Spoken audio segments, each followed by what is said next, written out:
Well, as you remember those who lost their lives in the horrific September 11th attacks 24 years ago, the heroic efforts of the 343 firefighters who lost their lives attempting to save those trapped in the World Trade Center will never go unnoticed.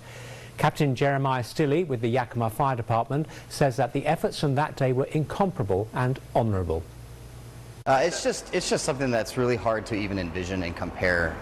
What those firefighters did, the 343 firefighters that gave their lives that day, they were running into not just danger, they were willing to accept a risk of losing their life in order to help and save other people. He says that the company together of several fire districts is what made the efforts even more special.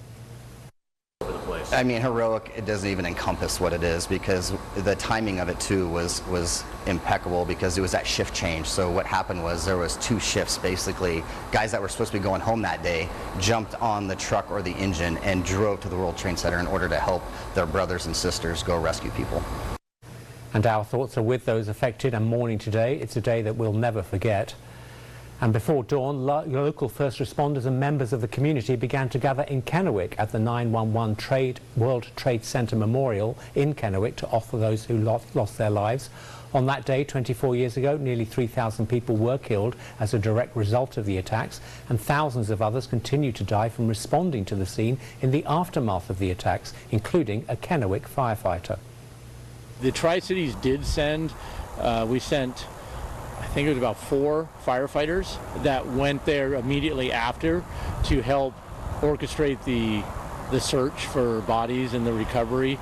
And one of those individuals actually died of a cancer related to his time at Ground Zero. So that is something personal here in Kennewick, that we lost one of our own because of it.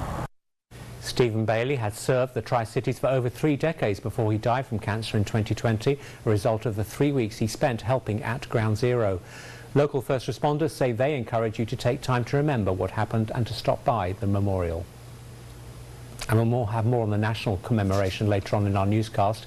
But do you think there should be more events remembering the tragedy on 9/11? That's the question we asked in today's viewer poll.